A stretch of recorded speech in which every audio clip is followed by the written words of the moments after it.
Christian hacía dos preguntas. Una era qué es el subimperialismo y la otra, es un poco más larga, decía, dado que ya no existen tierras vírgenes o colonizables en el mundo, la única manera en que se puede expandir el imperialismo es por medio de la rapiña y el saqueo violento de los pueblos.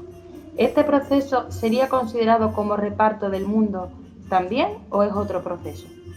Bueno, en realidad lo del subimperialismo es un error mío, porque se hablaba de subimperialismo, digamos, en los años 70, en relación a algunas llamadas mediopotencias regionales que utilizaban los Estados Unidos para oprimir a los pueblos, amenazar al campo socialista y evitar la revolución de liberación nacional.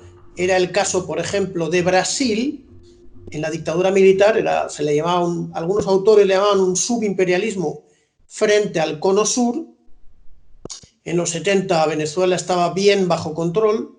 También era el caso del Irán del Shah, se llamaba subimperialismo porque tanto Israel como Estados Unidos utilizaban la dictadura monárquica del Shah, Reza Pahlavi, o Pahlavi, para evitar, controlar, neutralizar la revolución árabe de liberación nacional, amenazar la frontera sur de la Unión Soviética, etc. Bueno, entonces no corresponde a lo que yo quería decir en relación a España, que ya es un país imperialista de pleno derecho desde la definición de Lenin, y en relación a la obra que estamos tratando, que no es en realidad el único análisis que hizo sobre el imperialismo Lenin, pero que es la columna vertebral, ¿no?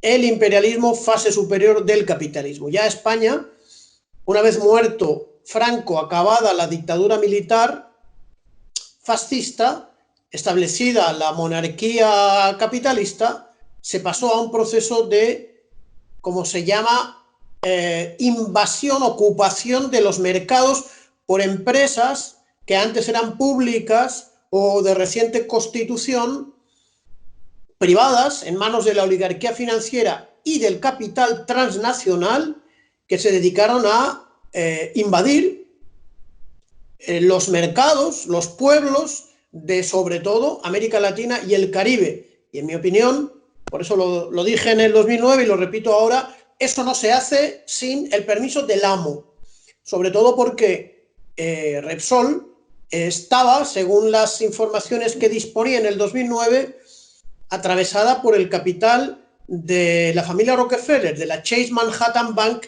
que es a su vez el capital de la ExxonMobil. Luego, al venir por aquí, me he encontrado que uno de los grandes ejecutivos de Repsol es un antiguo alto dirigente del nacionalismo burgués vasco, que ya pasa a ser nacionalismo imperialista vasco, el antiguo máximo jefe del Partido Nacionalista Vasco, que representaba hasta entonces la burguesía mediana vasca y vasco-navarra, o como se llame, o vascongada, y ahora está plenamente integrado en el capital imperialista, Repsol. Entonces, eso es lo que quería decir. España, lo que pasa es que es un país que acaba de entrar en el club de los imperialistas. Y una cosa es imperio, una cosa es haber sido un imperio, puede ser un imperio feudal, no capitalista, o también puede ser un imperio imperialista, que es lo que le pasaba al imperio británico hasta el año 1945, que era a la vez un imperio con sede en Londres y que era una economía típicamente imperialista según las condiciones que da Lenin en esta obra inmortal, que tuve la gran suerte además de convertir en objeto de una materia que expliqué como una materia lectiva de los cursos de economía política en la Universidad Bolivariana de Venezuela, cosa que en los países libres tan democráticos de Occidente, incluidas España, creo que será muy difícil de hacer. Entonces, lo que pregunta el camarada, si no hay tierras vírgenes, el imperialismo no le interesan nada las tierras vírgenes. El imperialismo no es un imperio descubridor y conquistador. El imperialismo le interesan los mercados, los pueblos, la mano de obra y las materias primas, ¿eh? Y le interesa los estados formalmente constituidos que convierten en neocolonia o semicolonia. El gran autor que yo en el curso de Marx y de Engels he citado a menudo y que seguiré citando, José Rafael Núñez Tenorio, en su libro que podéis encontrarlo en internet, El carácter de la Revolución Venezolana, que es del año 69, la presidencia de la República Bolivariana en la época de Chávez lo subió a la red, Carácter de la Revolución Venezolana, y Núñez Tenorio dice que Venezuela es el modelo de neocolonia. Entonces, hay que olvidarse de que el imperialismo busca tierras vírgenes y busca evangelizar y busca especies y busca rescatar la tumba de Jesucristo.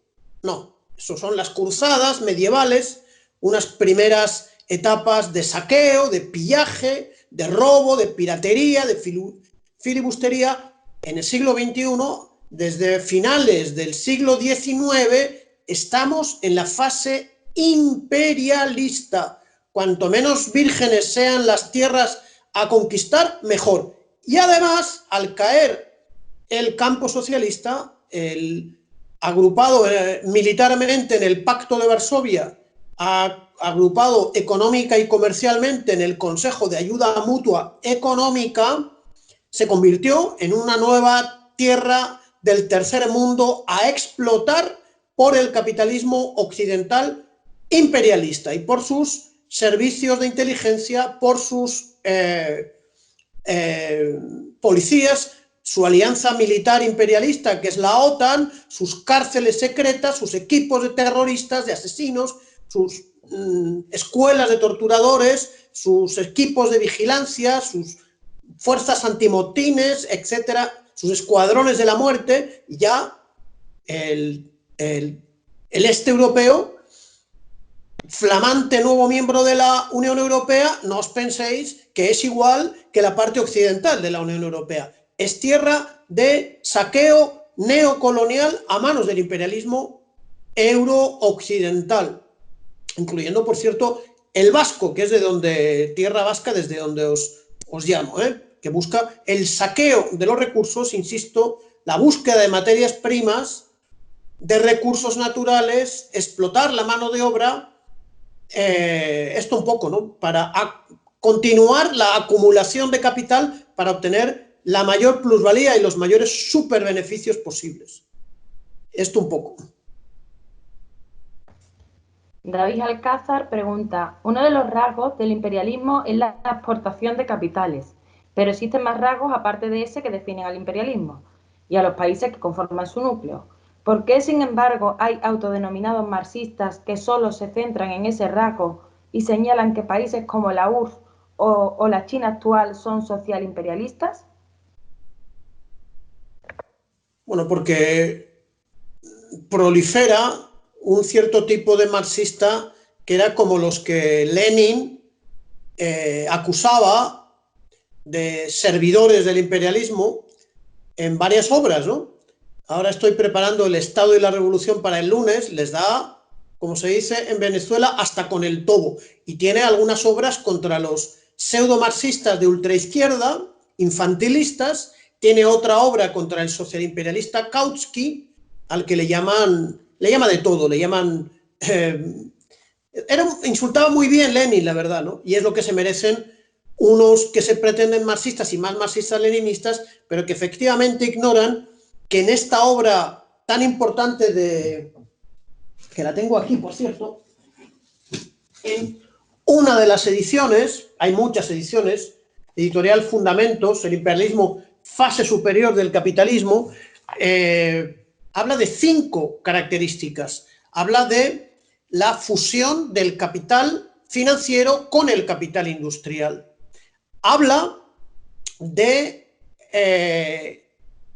la creación de una oligarquía financiera privada más fuerte que nunca. Habla de la exportación de capital. Incluso varios autores señalan que esa es la característica más importante, pero indisolublemente unida al resto. Porque también la Unión Soviética de Stalin exportaba capital. Por ejemplo, creó varias empresas de comercio internacional para ayudar a la República Popular Federativa de Yugoslavia cuando se produce la lamentable ruptura entre ambos países. Esas empresas se marcharon de la Yugoslavia federal del mariscal Tito, ¿no? Eso no quiere decir que Stalin, por construir esas empresas de Estado, de comercio, fuese la cabeza de un país imperialista, ¿no? Luego está también el reparto del mundo en zonas de influencia, no la búsqueda de tierras vírgenes ni la evangelización de los infieles, que era la excusa que tuvo el Papa Inocencio III, me parece, para las cruzadas. Supongo que para la reconquista contra Al-Ándalus utilizarían también algunas otras excusas, cruzadas, pero en la época del capitalismo imperialista, del capitalismo de los monopolios, es simplemente la búsqueda del máximo beneficio y la concentración máxima del capital, la gran concentración de capital. Tengo un extraordinario artículo que necesito recomendaros, que es el que hizo ya en el 2006 este gran autor Henri Houben, un doctor en economía del Partido del Trabajo de Bélgica. Se llama Un análisis marxista de la globalización actual. Es del 2006, pero he visto que en el 2018 presentó una ponencia en la Internacional de Economistas Marxistas que ha organizado una universidad de China, con el apoyo del Partido Comunista, por supuesto, ¿no? Donde vuelve a insistir en sus investigaciones continuas. Pero este artículo, Un análisis marxista de la globalización actual, es muy interesante. Yo lo tengo en francés y señala cómo todos los sectores de la economía mundial están sometidos a la más fuerte concentración. Si en el año 1916, cuando Lenin hace esa obra magnífica, solo unos pocos sectores como el petróleo estaban sometidos a concentración, ahora no hay un solo sector que no esté totalmente sometido a concentración. La tabla, el cuadro primero es la producción mundial de vehículos por constructor y va sumando otras, la concentración en el sector farmacéutico, etcétera, etcétera. La capitalización bursátil por países, bueno, de manera que viene a demostrar que es más de actualidad que nunca, ¿no? La obra extraordinaria de Lenin. Y él se encarga además de actualizarla.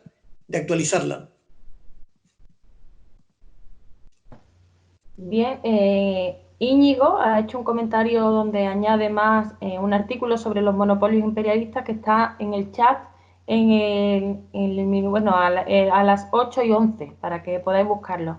Bueno, David, y guarda relación con lo que has dicho, o sea, aunque no sé si sabrá, si se contesta con la respuesta anterior, pero también para concretar el tema, preguntaba, ¿con lo de exportar capitales te refieres a construir en las colonias, en las fábricas, medios de transporte, etcétera, necesarias para explotar sus recursos, verdad? ¿No hace lo mismo China hoy en día, aunque sea pidiendo permiso a los gobiernos de los respectivos países donde montan sus empresas? ¿No sería China imperialista según la definición de Lenin? Bueno, vamos otra vez a repetir lo mismo, ¿no? La definición, primero, exportación de capital significa empresas privadas capitalistas que explotan los recursos naturales y la mano de obra con el apoyo, además, militar, político, diplomático, de inteligencia, de sanciones, de agresividad, de terrorismo, de las potencias imperialistas y sus servicios especiales. Eso no lo hace China. China busca una cooperación leal con los países del tercer mundo y establece unas reglas de comercio capitalistas duras con los países capitalistas imperialistas. Hay dos maneras de comercio exterior que tiene China: cooperación en el desarrollo y búsqueda, por supuesto, de las materias primas que ellos necesitan, porque es un país todavía en desarrollo, China, y que lo cuestiones que simplemente no conoce la historia de China popular y es necesario estudiarla, a lo que también me dediqué, después de haber vivido, por cierto, un año en China y haber trabajado allí. Entonces, China es la alternativa en comercio internacional, en recursos financieros y tecnológicos al imperialismo, que lo que busca es un beneficio unilateral, extraer recursos de los países pobres, subdesarrollados, atrasados, dominados, oprimidos y humillados para fortalecer las fortunas de la pequeña oligarquía financiera, que es cada día más poderosa que nunca gracias a sus trucos financieros, económicos, a sus sanciones, a sus aranceles, etcétera, etcétera, a cómo manejan las patentes, lo que llaman el secuestro de cerebros, etcétera. China favorece el desarrollo de las fuerzas productivas de los países subdesarrollados. En el caso de Corea, de Corea Popular, y en el caso de la República Bolivariana de Venezuela y en el de la República de Cuba, y no lo sé, pero me imagino que también en el de la República Federal del Nepal hay un interés político también de ayudar a gobiernos o socialistas o antiimperialistas, pero en muchos casos China respeta la correlación de fuerzas de cada uno de los países con los que comercia en el tercer mundo, lo que no hace la CIA, que desde el primer golpe que dio en Irán, 1953, después de que el presidente Mohammad Mossadegh nacionalizó el petróleo iraní, hasta entonces en manos de los imperialistas británicos y norteamericanos, ha venido dando una gran cantidad de golpes petroleros, de golpes de Estado, por intereses petroleros o por intereses de saqueo. En la charla del 2009 hablaba del golpe criminal que había dado apoyándose en sus sicarios del ejército hondureño contra el gran presidente Mel Zelaya. Hace pocos meses, en noviembre del 2019, los mismos imperialistas, apoyándose en los mismos traidores locales, han dado un golpe de Estado criminal que han derribado el gobierno de Evo Morales y de Álvaro García Linera en un país que contiene el litio, que es la materia prima para los vehículos eléctricos de mucho interés para los imperialistas. China hace exactamente lo contrario. Decir que China es imperialista es simplemente ocultar la realidad del imperialismo, colaborar en la política imperialista en contra de la República Popular de China y del Partido Comunista de China, que ha sido acusada por el terrorista Pompeo como el principal enemigo que tienen los imperialistas occidentales. Carlos Loarca ha hecho dos preguntas, en medio hay una de David Alcázar, pero voy a unir las dos de Carlos porque supongo que él querría haberlas hecho de golpe, pero le salió así. Bueno, la primera, ¿puede profundizar sobre la contradicción principal actual de por qué no es el socialismo por su importancia para el programa revolucionario y las alianzas con diversas clases? ¿Cómo el análisis del imperialismo fase superior del capitalismo nos lleva a precisar mejor la contradicción principal actual? ¿Cuál debe ser nuestra principal preocupación?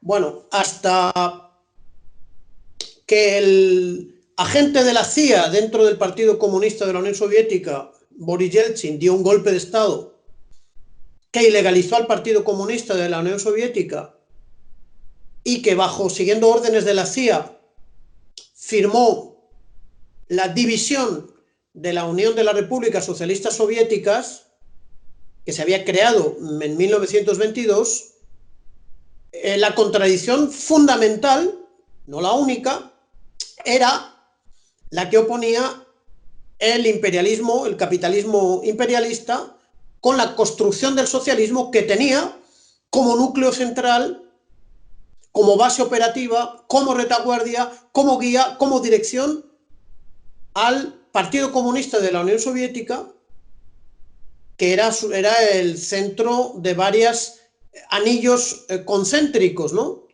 Las repúblicas soviéticas, que eran 16, los países del Pacto de Varsovia, los países del Consejo de Ayuda Mutua Económica, una gran parte de los partidos comunistas en el mundo,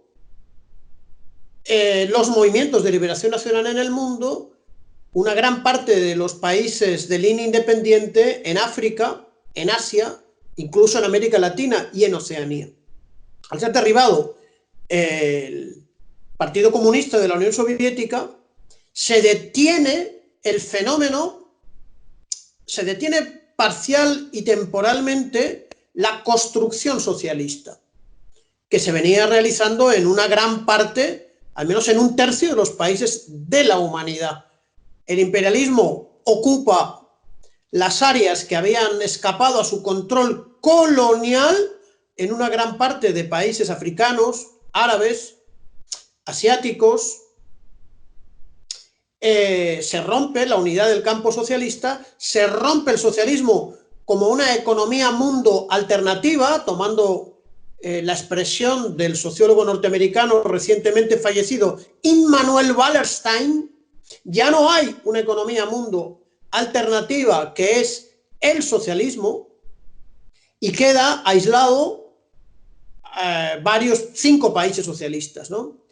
La República Popular China, la República Popular y Democrática de Corea, la República Socialista de Vietnam, la República Popular y Democrática de Laos y la República de Cuba, ¿no? En esas condiciones, estos 5 países han tenido como objetivo sobrevivir a la contrarrevolución mundial.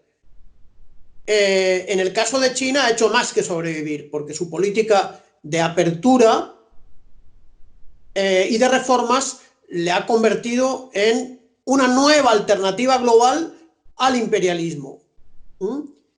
Y esperemos, la humanidad y la causa progresista y democrática, la causa de los pueblos humillados y oprimidos y la causa del socialismo necesita que China salga de la pandemia COVID-19 mucho más fortalecida que la barbarie del imperialismo norteamericano, que muestra a la luz del mundo el carácter criminal que representa y el verdadero peligro para la existencia de nuestra especie, como ya lo señaló Fidel Castro. Entonces no es posible construir y avanzar en la construcción del socialismo. En los países que han hablado de construir el socialismo, lo han hecho prematuramente, de una manera voluntarista, idealista, sin planes precisos. Estoy hablando de mi país, la República Bolivariana de Venezuela, que bastante está haciendo con 20 años de resistencia heroica, habiendo roto los planes brutales, nunca vistos, desmedidos, salvajes, de destrucción, aniquilación, hostigamiento, manifestados desde enero del 2019 y que han tenido como última expresión el envío de mercenarios pagados con el dinero que el propio imperialismo le roba a Venezuela. La resistencia del pueblo venezolano es una epopeya escrita en el libro de oro de la resistencia de los pueblos del mundo, pero no es la construcción del socialismo. ¿Cuál es la contradicción fundamental? ¿Y qué es lo que evita pasar a retomar la construcción socialista iniciada en octubre de 1917? La hegemonía que sigue teniendo el imperialismo a través de sus distintos mecanismos de opresión, de dominio. ¿Cuál es la contradicción, por lo tanto, principal? La que enfrenta los pueblos del mundo, la humanidad, los distintos modos de producción de los distintos pueblos del mundo, el movimiento obrero de los países imperialistas, los movimientos de liberación nacional, con la oligarquía imperialista que tiene su sede tiene su base operativa, tiene su jefatura militar y de inteligencia en los Estados Unidos de Norteamérica. Mientras no sea derrotada esa hegemonía, no se retomará la construcción del socialismo. Lo dije en el 2009 y en el 2020 me ratifico. Pero la hegemonía del imperialismo está debilitada, aunque es sumamente agresiva. En el 2009, cuando yo hablaba, se estaba construyendo el bloque ALBA y varios países latinoamericanos habían emprendido un camino independiente. Hoy, en el 2020, del bloque ALBA quedan 6 países, 3 de ellos significativos, Nicaragua, Cuba y Venezuela. Otros han caído bajo la acción del imperialismo y está el grupo de Puebla con México y Argentina de políticas mucho más moderadas. El grupo de Lima, formado por gobiernos de lacayos, de sicarios, corrompidos, representantes de la burguesía compradore pro-norteamericana, tienen la amplia mayoría de los pueblos latinoamericanos. La derrota del imperialismo es la tarea de nuestros días. Bien, ahora hay una pregunta de David Alcázar y después hay una pregunta de Coro, y como se relacionan voy a hacer las dos para que no vayamos saltando de un tema a otro cuando el tema se iba a repetir. David pregunta, sin duda un análisis previo de las condiciones objetivas de un determinado país es fundamental a la hora de que los revolucionarios puedan establecer una táctica para hacer la revolución en un determinado país. En su opinión, ¿cuál sería la táctica más acertada en un país imperialista de segundo orden, con democracia burguesa, aún con profundas rémoras de herencia franquista, como por ejemplo el Estado español? Y Coro preguntaba, ¿se podría considerar que en este momento, con un gobierno reformista, el Estado español podría ser el eslabón débil y la posibilidad de crear la resistencia del movimiento obrero capaz de enfrentarse a la clase dominante? Pregunta interesante, compleja, que debemos responder colectivamente, ¿no? Parecía que Grecia era el eslabón débil de la cadena imperialista europea, pero a través de chantajes económicos, Alemania, al frente de la Unión Europea, ha rendido la resistencia del gobierno de izquierda, yo creo que más radical incluso que el gobierno español actual, y me parece que Grecia ha ganado las elecciones la derecha y sigue siendo un baluarte de la OTAN, ¿no? Chipre, también la parte griega, el Partido Comunista, que se llama Partido Progresista del pueblo de Chipre, llegó a tener la presidencia de la República. Parecía que era otro eslabón débil y de eso nada, porque cayó y creo que Chipre está gobernado nuevamente por la derecha. España tiene un gobierno de coalición entre la socialdemocracia, el posmodernismo, Izquierda Unida.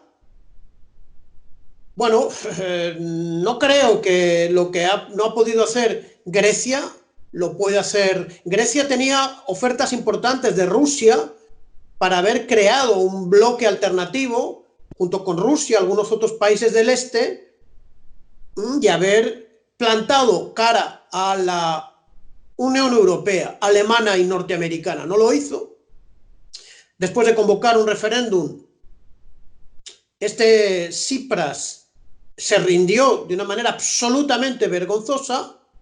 Entonces, hay en España una posibilidad de que haya más capacidad de resistencia a la Unión Europea, haya capacidad de expulsar a las bases norteamericanas que no están en Grecia, el principal lugar de bases norteamericanas donde hay miles de soldados de élite norteamericanos, aviones militares, flotas, presencia abrumadora de los servicios de inteligencia norteamericanos, un control absoluto de las fuerzas militares.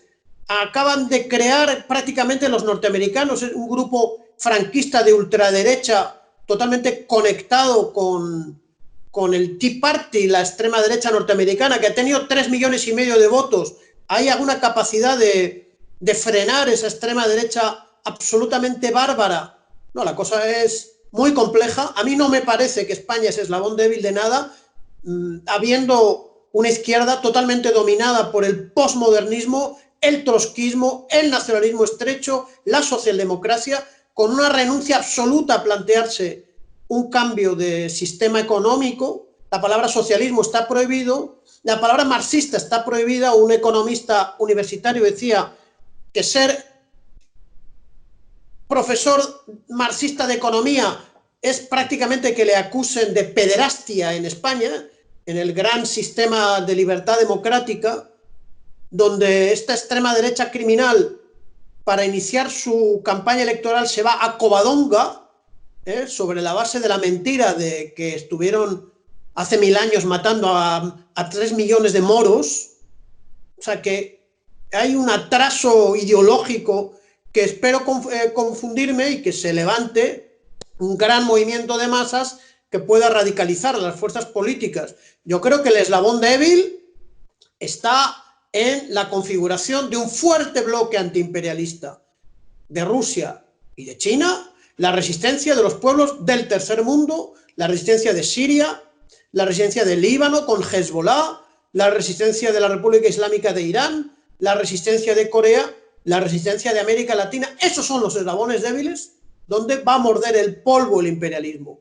Bastante haríamos nosotros con tener políticas eficaces de solidaridad con los movimientos de liberación nacional y las revoluciones democrático-nacionales de los países oprimidos del tercer mundo, y que se abandonase un poco el odio profundo que hay a China y a Rusia entre algunos elementos de ultraizquierda que le hacen el juego al imperialismo norteamericano.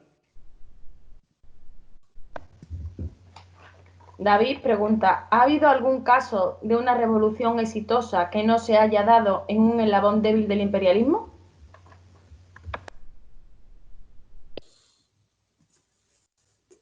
Yo creo que un caso de una muy importante revolución exitosa en un eslabón fuerte del feudalismo fue la Gran Revolución Francesa de 1789 contra la aristocracia y el modo de producción feudal.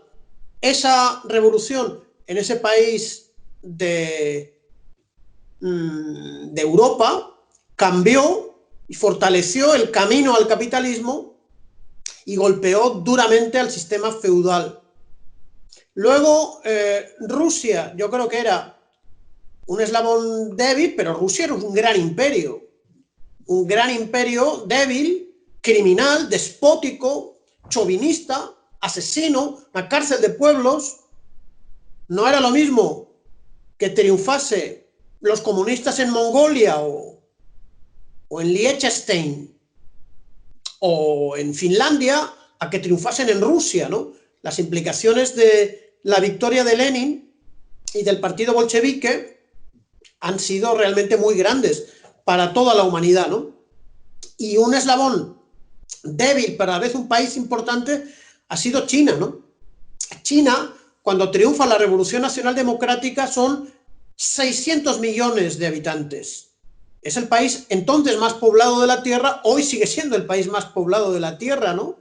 Que es hoy la República Popular de China, pero las implicaciones de esa profunda victoria con raíces muy ancladas en una gran población tuvo unas repercusiones tan grandes que llevó al imperialismo a matar a 2 o 3 millones de comunistas en Indonesia, a hacer la brutal guerra de Vietnam, con un saldo probablemente de 1 millón de vietnamitas muertos, a dar varios golpes de Estado en Oriente y en Asia, para evitar que todo el continente asiático se convirtiese en rojo, en socialista, siguiendo el ejemplo de China, ¿no?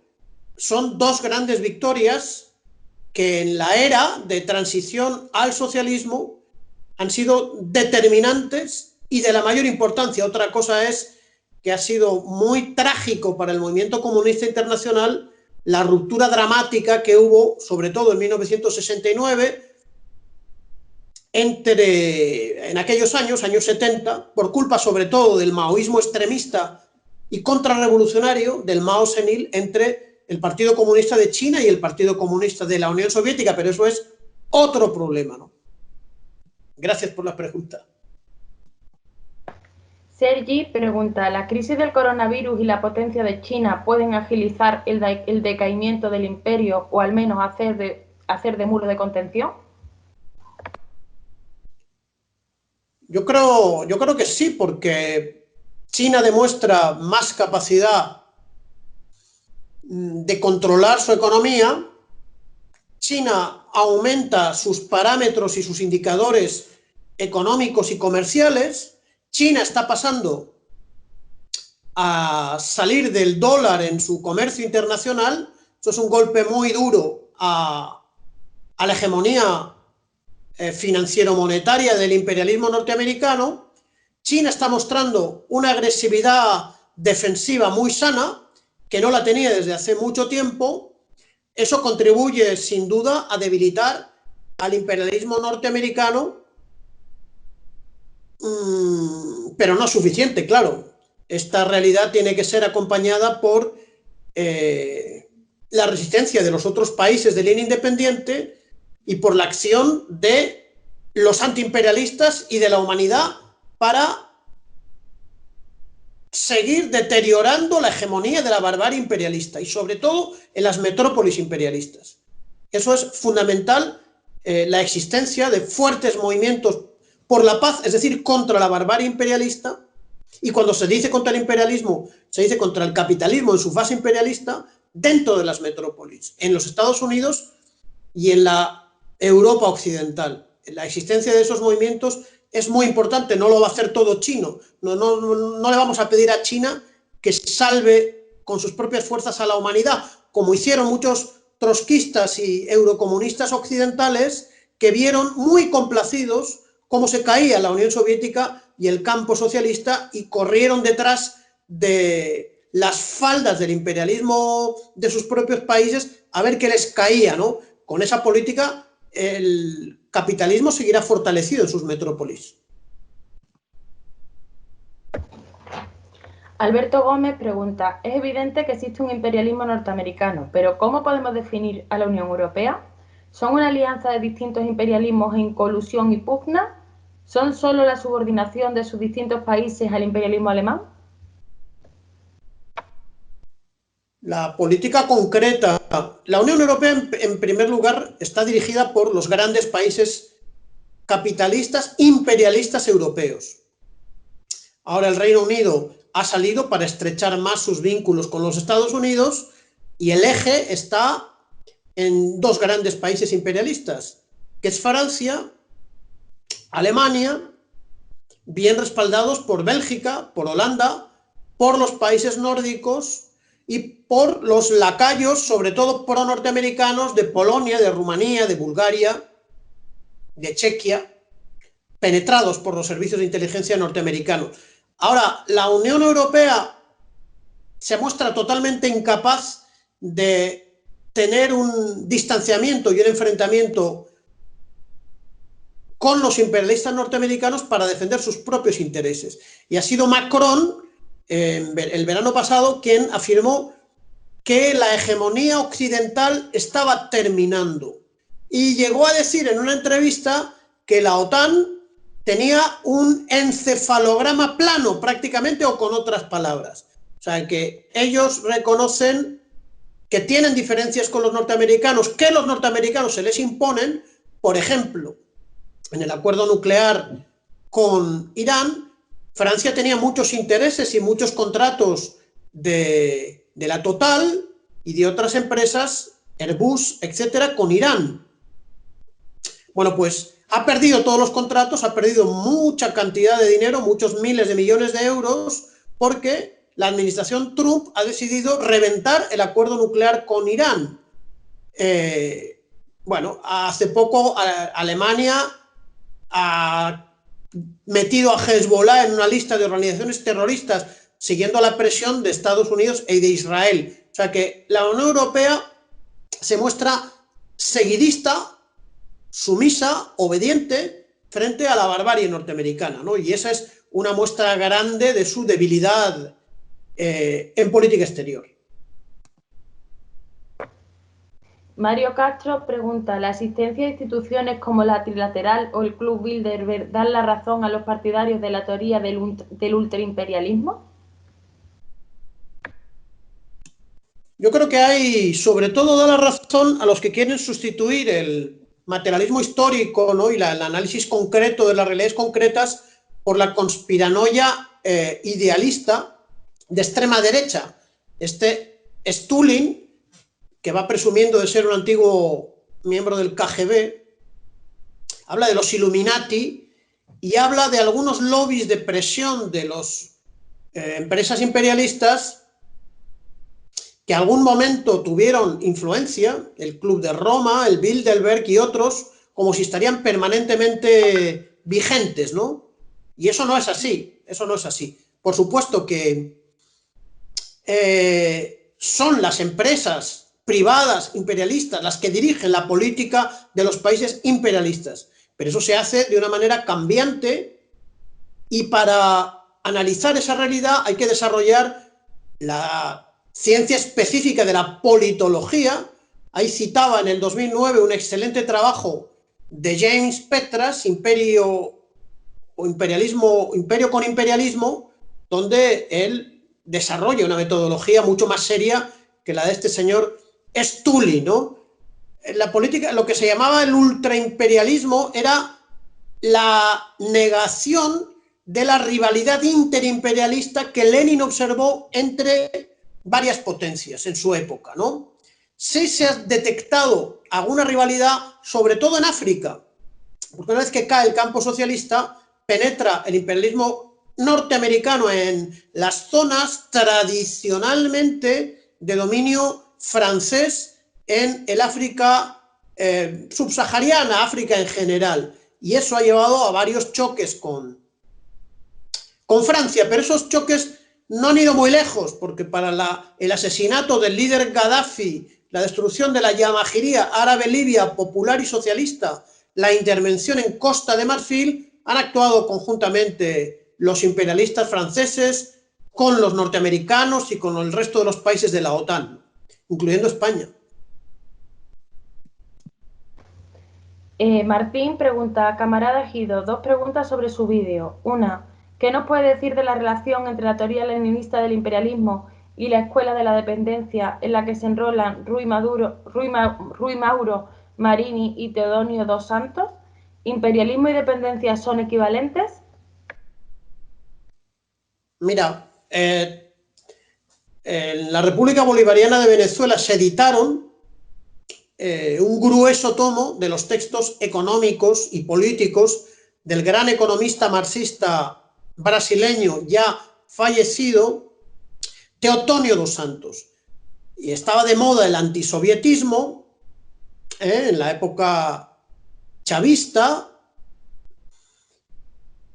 y no se ponía el acento propalado por algunos antisoviéticos argentinos, trotskistas, Néstor Cohen, que le influían al propio Chávez, ¿no?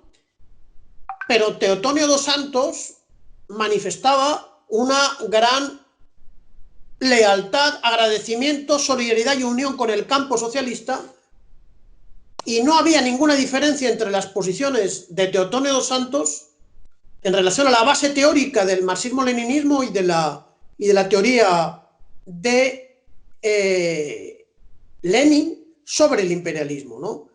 Con respecto a Rui Mauro Marini, es lo mismo, digamos que Lenin abre en 1916 un gran caudal de estudios sobre el imperialismo. Y ese caudal tiene varias escuelas. Hay una escuela china, hay una escuela cubana, está el Che Guevara, está la escuela de la dependencia, está Samir Amin, y hay varias otras, ¿no? El leninismo más ortodoxo, el de los partidos comunistas, varios autores franceses interesantes. A mí me parece que son un desarrollo creativo de los descubrimientos teóricos hechos por Lenin. Acabo de citar a Henri Hubin.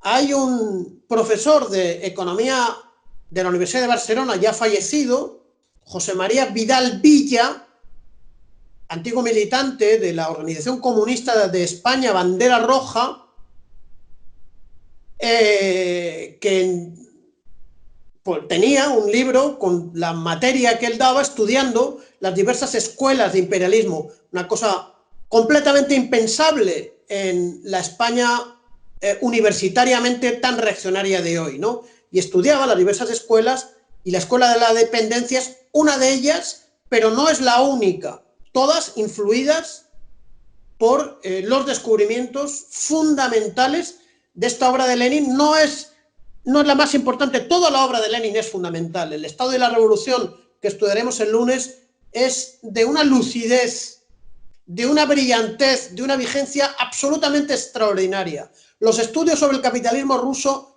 igual lo son. Los estudios filosóficos de Lenin igual lo son.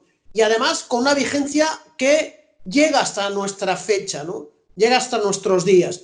Y por eso el sistema académico, mediático, político, manifiesta en el mundo capitalista una intolerancia creciente en relación a un autor que no solamente hizo la mayor revolución de la historia de la humanidad, sino que encima descubrió sus vergüenzas, y entregó las herramientas para destruir el imperialismo y para dar la libertad, la felicidad y la democracia a los pueblos del mundo, que es Vladimir Ilich Ulyanov, conocido como Lenin, del río Lena, Lenin.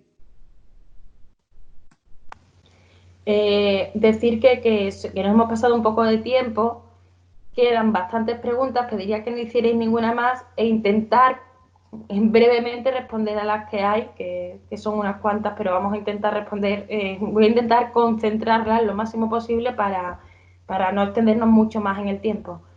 Hay una pregunta que se repite 2 veces, o sea, la pregunta Martín por una parte y después también la pregunta Coro, que es la diferencia entre globalización e imperialismo, que si significan lo mismo o si son conceptos diferentes. Profesor.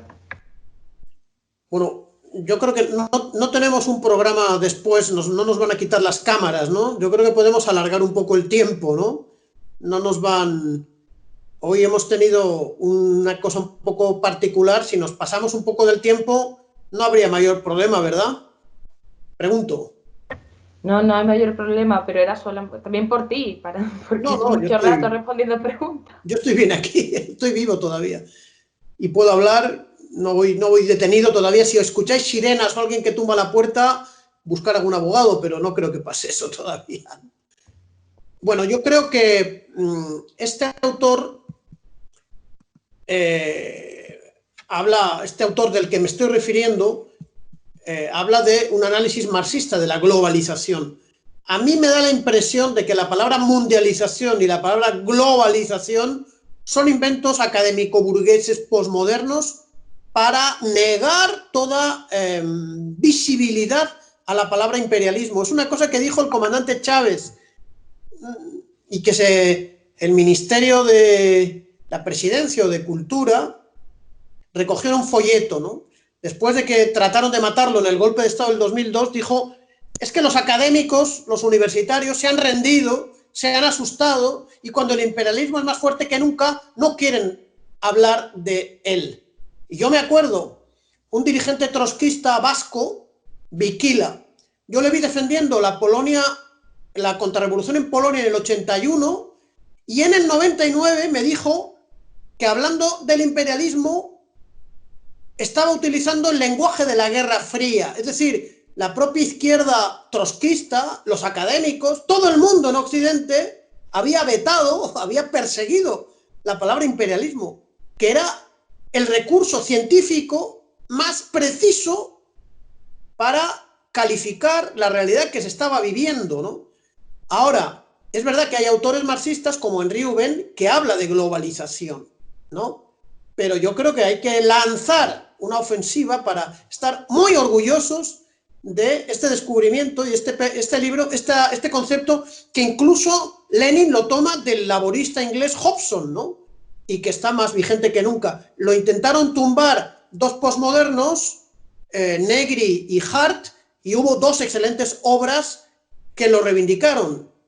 Una de Petras y otra de Atilio Borón, ¿no? Entonces, lo que tenemos que seguir es reivindicando la precisión, la exactitud del concepto imperialismo. Me da la impresión a mí, ¿no? Y lo de la globalización, pues ya está incluida en el vocabulario político económico, ¿no? Pero yo sospecho un poco, me parece que hay un poquito de gato encerrado. No sé si estáis de acuerdo conmigo. Jesús pregunta, en el vídeo menciona monopolios imperialistas como, ya dice un compañero arriba en otra pregunta, petróleo, automoción, etc. Otro ejemplo de monopolio sería el de las empresas farmacéuticas. ¿No es así? ¿Qué puede decir acerca de estas corporaciones y qué podría decir de su actividad en países del tercer mundo?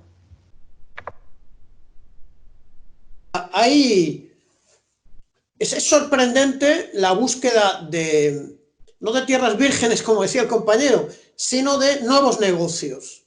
Entonces, un trabajo muy interesante de Michel Colón, un investigador y un divulgador y un periodista belga, progresista y antiimperialista, señala que el imperialismo incluso busca en la biodiversidad formas de acumulación, y lo que ha hecho ha sido generar patentes para que determinadas empresas imperialistas tuviesen el uso exclusivo de determinadas plantas, raíces y variedades vegetales presentes en algunos países tropicales, ¿no?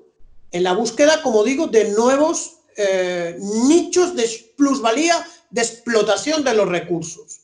Por supuesto que la farmacia es un sector ampliamente monopolizado que juega con la salud de los pueblos para extraer la mayor plusvalía posible, ¿no? Un gran ejemplo, la Cuba revolucionaria, que ha establecido un complejo público biofarmacéutico que le aporta muchas divisas y que produce muchas vitaminas, recursos, vacunas, medicamentos de gran utilidad para la humanidad, ¿no? Es ese monopolio uno de los muchos que existen, del automóvil, etcétera, etcétera, analizados en este artículo ya del 2006 por Henri Hubin. La concentración monopolista afecta a todos los sectores económicos del mundo, y por supuesto que una economía socialista potente como la de China rompe el monopolio imperialista por la vía de los hechos, desarrollando su propia industria en varios parámetros, en varios campos de operación, cada vez con mayor tecnología y cada vez más eficaces. Uno de ellos es el famoso 5G, la última tecnología en telecomunicaciones, ¿no? Es una manera de luchar contra el imperialismo, por eso está tan rabioso el imperialismo norteamericano, claro. David Alcázar pregunta, ¿están recrudeciéndose actualmente las contradicciones interimperialistas en Occidente debido a la pérdida de hegemonía de Estados Unidos frente al bloque antiimperialista liderado por la China socialista? A mí me parece que el bloque antiimperialista lo forma la Federación de Rusia, nacionalista, capitalista, pero de tradición socialista y de vocación antiimperialista firme, y China Popular, dirigida por el Partido Comunista. Entonces, estos dos países llevan una política complementaria de ayuda mutua y de enfrentamiento, porque si no serían además absolutamente arrasados por el imperialismo euro-occidental. Entonces sí se produce fricciones entre las diversas potencias imperialistas. Por ejemplo, Alemania tiene vínculos energéticos y gasíferos con Rusia y se siente molesta por las presiones norteamericanas para que cancele ese tipo de relación tan importante para Alemania. Pero al final los imperialistas ordenan sanciones de la Unión Europea contra Rusia y Alemania y todos los demás países se pliegan. O sea que son contradicciones que ha venido navegando muy bien el imperialismo norteamericano. España, Sánchez, objetó la exigencia norteamericana de aumentar su participación en el presupuesto global de esta alianza militar que se llama la OTAN. Pero cuando se encontraron cara a cara, Sánchez capituló ante Trump y acordaron que España iba a aumentar la participación en el presupuesto global de la OTAN.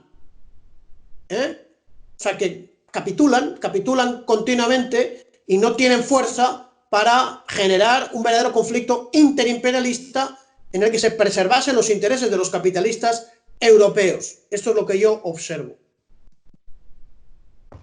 Jonathan pregunta, ¿la actual crisis económica se podría asumir, además de como una simple crisis del capitalismo, como una crisis de la fase imperialista, tomando en cuenta sus rasgos característicos? Será una crisis del imperialismo si el imperialismo retrocede posiciones, se debilita su hegemonía, no consigue sus objetivos y salen fortalecidos sus enemigos, que es la comunidad internacional. La comunidad internacional es el mundo antiimperialista. Los movimientos de liberación nacional, el muy debilitado movimiento obrero occidental, el bloque antiimperialista y los países socialistas. Esos serán los indicadores de una generalización de la crisis del imperialismo. Puede pasar lo contrario, puede pasar que de la pandemia se refuerce la agresividad imperialista, las guerras imperialistas, el terrorismo imperialista, las sanciones imperialistas, y quien retroceda sea el campo de la comunidad internacional y de las fuerzas de la humanidad, como llamaba Stalin, avanzada y progresista. Eso también puede ocurrir y hay que estar preparado para ello. El compañero Julen pregunta, cuando dices que la contradicción principal no es entre capitalismo y socialismo, entiendo que te refieres a que el capitalismo o el capitalismo de Estado puede tener una función progresista. ¿Puedes desarrollar la idea de cuando un capitalismo de Estado reúne esas condiciones? ¿Únicamente cuando se opone frontalmente al imperialismo hegemónico o qué más características tiende a reunir ese capitalismo de Estado? Gracias. Mira, yo no digo que cuando hay una contradicción que la contradicción no es entre capitalismo y socialismo, no quiero decir que sea entre imperialismo y capitalismo de Estado. Quiero decir que hay una contradicción principal entre la voluntad del imperialismo de dominar el mundo y de poner a su servicio todos los países del mundo, de destruir países, de llevar la guerra, de saquear los recursos naturales. Eso es lo que estoy diciendo. No se puede avanzar la construcción socialista mientras no se derrumbe la hegemonía, el poder mundial que tiene el imperialismo, que no es el omnímodo absoluto y total que tuvo desde el año 91 prácticamente hasta el año 2000, no lo es. Han surgido potencias antiimperialistas, se ha fortalecido el socialismo chino, han tomado el poder movimientos de liberación nacional en América Latina, han triunfado algunas revoluciones, bien, ha resistido una parte de la nación árabe, sobre todo en torno a la República Árabe Siria, que en mi opinión es el corazón de la nación árabe. Entonces, sobre el capitalismo de Estado, hay que estudiar un poco lo que habla de Lenin en relación a la propia experiencia soviética, no otro capitalismo de Estado. También se llegó a hablar en la Venezuela de la Cuarta República de un capitalismo de Estado cuando las fuerzas pro-norteamericanas nacionalizaron petróleos de Venezuela. También hablaban de capitalismo de Estado, pero Lenin dice, en el caso soviético, bajo control de las fuerzas revolucionarias de la clase obrera y campesina, que el capitalismo de Estado está muy cerca del socialismo. Pero esto no es una generalización, vuelvo a insistir, es la definición que da Lenin de la realidad que se encuentra y que la realidad que está transformando, como los trabajadores de las empresas que dejó el capitalismo ruso y las empresas que estaba construyendo el socialismo soviético tenían algunos elementos de capitalismo de Estado que en ese caso eran progresistas y que estaban orientados a la construcción socialista. Y tiene algún discurso al respecto, que trataremos de desarrollarlo en la última clase dedicada a Lenin, cuando hablamos de la construcción del socialismo soviético en la fase que Lenin la dirigió hasta su temprana muerte, estando lamentablemente muy disminuido después de un atentado que sufrió de una terrorista de ultraizquierda, la señora Kaplan, a partir del 1922. Entonces, trataremos de hablar de los discursos, las obras de Lenin, extraordinarias todas, no convertidas en grandes libros, sino en documentos y en discursos cortos que fueron recopilados para orientar una tarea tan compleja, tan difícil, tan enrevesada, para la que no había ninguna experiencia, como era la construcción de una vida nueva, de una vida sin explotación, tras la victoria de octubre de 1917. Eso es un poco lo que puedo decir. Bueno, yo quiero aprovechar para recordar que la siguiente clase, la del próximo día, va a ser, no va a ser la del Estado de la Revolución, esa es la del jueves, sino que va a ser una sesión especial de preguntas, que creo que antes no, que yo también de momento no lo recordaba y lo han recordado los compañeros de la asociación. En esa sesión especial de preguntas también podréis usar el micro durante 60 segundos para poder hacer las preguntas mejor. Como ya son las 9:22 y sí, no tenemos prisa, pero también para que no se haga pesado en general, vamos a hacer alguna más y cerramos. ¿Te parece, profesor? No te escucho, tiene... Digo que estoy disponible, sí, estoy disponible. Para irnos, para seguir, estoy disponible. No, también porque son las 9:30, ya se pone una hora un poco más complicada para mucha gente, por eso. Jorge Álvarez preguntaba, la teoría de la globalización considera la superación de los estados-nación. ¿Cómo son las contradicciones interimperialistas actualmente ante casos como el de la Unión Europea?